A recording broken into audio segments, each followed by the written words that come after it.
Hai, masih bersama saya, Mr. Z, bicara. Tentu saja bicara tentang kebenaran berdasarkan fakta, data, dan realita. Teman-teman, sebagaimana berita yang kita sudah dengar bersama, bahwa Dr. Richard Lee saat ini dilakukan penahanan oleh pihak penyidik Polda Metro Jaya terkait dengan kasus yang selama ini kami tahu adalah berkaitan dengan Undang-Undang Konsumen dan juga Undang-Undang Kesehatan. Ya, secara prosedural penahanan itu sah ya dilakukan oleh penyidik terhadap tersangka. Sah ya. Persyaratan penahanan adalah yang pertama, diancam hukuman lebih dari 5 tahun penjara. Oke, maksimal ya kan. Kemudian ada sekarang ini ada tambahan daripada KUHP yang lama. Yang pertama itu adalah dikhawatirkan melarikan diri, masih sama. Kemudian dikhawatirkan mengulangi perbuatannya, masih sama. Kemudian dikhawatirkan merusak atau menghilangkan barang bukti, masih sama. Nah, ada juga pertimbangan lain, yaitu tersangka tidak kooperatif ya, atau menghalang-halangi proses penyidikan, memberikan keterangan tidak sesuai dengan fakta yang sebenarnya. Kemudian ada lagi yaitu terkait dengan pengulangan barang bukti atau dikhawatirkan mempengaruhi saksi. Ya, teman-teman, itu semua bisa ditahan.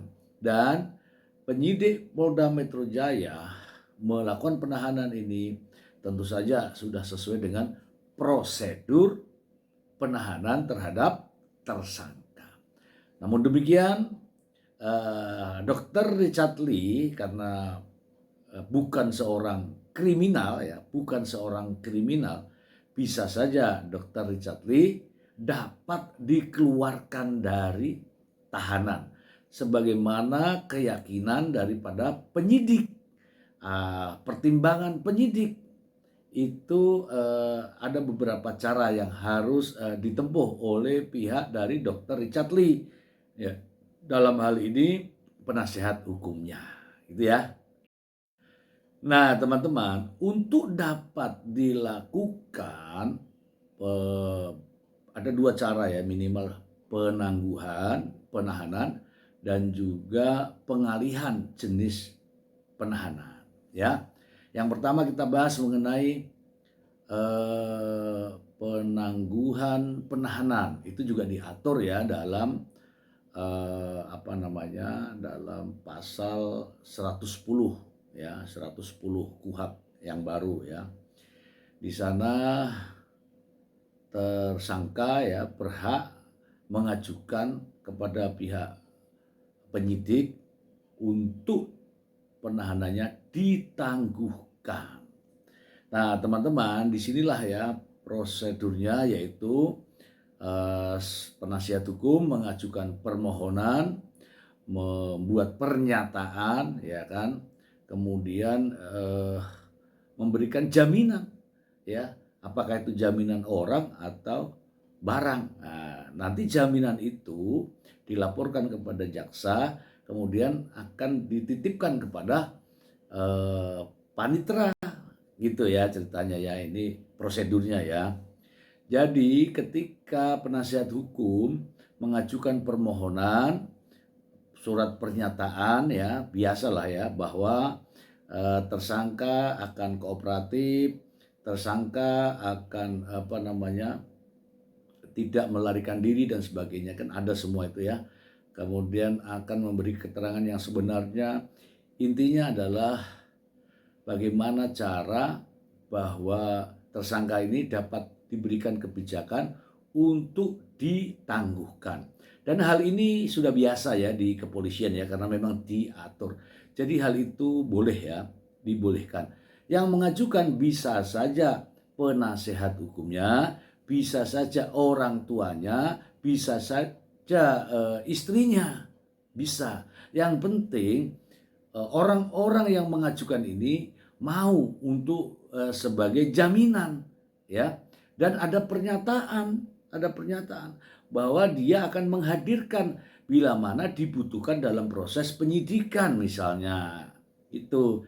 Jadi terkait dengan penangguhan penahanan itu sah karena semua diatur di dalam undang-undang, ada undang-undangnya ya, dari KUHP ini memberikan peluang untuk itu. Saya kira pihak kepolisian pun akan memahami hal itu. Selain itu teman-teman, ada juga permohonan untuk pengalihan jenis penahanan ya. Tinggal nanti yang mana yang mau dipilih. Pihak dari keluarga inginnya seperti apa?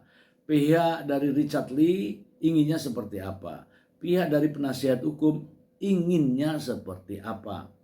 Bedanya ketika penangguhan itu berarti tahanannya waktu penahanannya itu berjalan, berhenti ya. Waktu penangguhan daripada penangguhan itu berhenti, ditangguhkan misalnya hari ini misalnya ya, ditangguhkan ya hari ini berhenti karena ditangguhkan. Tetapi kalau terkait dengan pengalihan jenis penahanan, waktunya tetap berjalan. Ya, misalnya hari ini kemudian keluar, kemudian dialihkan jenis penahanannya, itu waktunya jalan, gitu ya, waktunya jalan. Kemudian teman-teman, semua ini permohonan baik itu penangguhan penahanan maupun pengalihan jenis penahanan tentu saja atas persetujuan dari pimpinan di kepolisian itu. Misalnya pihak Polda Metro Jaya ya kan, harus juga mengajukan bagaimana nih pertimbangannya seperti apa dan seterusnya sehingga di ACC tuh. Nah kalau sudah disetujui artinya tersangka ini bisa keluar dari tahanan sepanjang memenuhi surat pernyataan yang sudah diberikan tadi. Jadi intinya Dr. Richard Lee ya, ini kan haknya ya teman-teman, hak daripada tersangka. Richard Lee dapat mengajukan permohonan penahanan ya, penangguhan penahanan. Dr. Richard Lee dapat mengajukan permohonan penangguhan penahanan dan juga pengalihan jenis penahanan. Itu bisa saja dilakukan oleh Dr. Richard Lee, dan itu dinaungi oleh hukum ya, dituangkan di dalam undang-undang. Pihak kepolisian pun tahu itu ya. Artinya ya harus koordinasi terlebih dahulu antara Dr. Richard Lee, keluarganya dan penasihat hukumnya. Maunya seperti apa? Mengajukan permohonan penahanan untuk ditangguhkan, atau kan mengajukan permohonan penahanan ini untuk dialihkan. Itu tergantung daripada hasil pertemuan itu. Dan nanti juga polisi akan mempertimbangkan. Oke, itu ya terkait dengan permohonan penangguhan dan permohonan pengalihan jenis penahanan. Perlu teman-teman ketahui ya bahwa di pasal 100 ya KUHP ini saat ini Richard Lee ini dilakukan penahanan oleh pihak siapa? Penyidik selama 20 hari.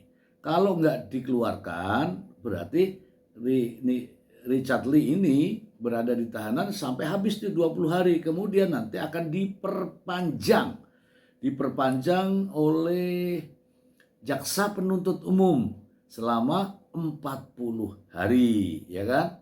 Kalau belum selesai juga perkaranya akan diperpanjang lagi selama 30 hari. Kemudian dalam proses peradilan akan diperpanjang lagi selama 60 hari. Intinya semua berkaitan dengan penahanan ini sudah diatur dalam KUHP. ada masing-masing punya kewenangan dari penyidik, jaksa penuntut umum, hakim di pengadilan, sudah ada ketentuan memiliki tahapan-tahapan kewenangan. Ya, semoga saja berkaitan dengan perkara ini, ya kan, perkara ini perkaranya adalah undang-undang konsumen dan undang-undang kesehatan. Semoga saja selesai, karena semua sebenarnya ada mekanisme penyelesaiannya semuanya. Jadi tidak harus dipidana, tidak, ada semua penyelesaiannya. Dan itu juga diatur di dalam undang-undang. Tinggal apakah kita mau untuk menyelesaikan ataukah kita mau fight untuk dalam pembuktian di perkara pidana di pengadilan. Itu saja yang bisa saya sampaikan. Semoga informasi ini bermanfaat untuk kita semua. Terima kasih. Bye.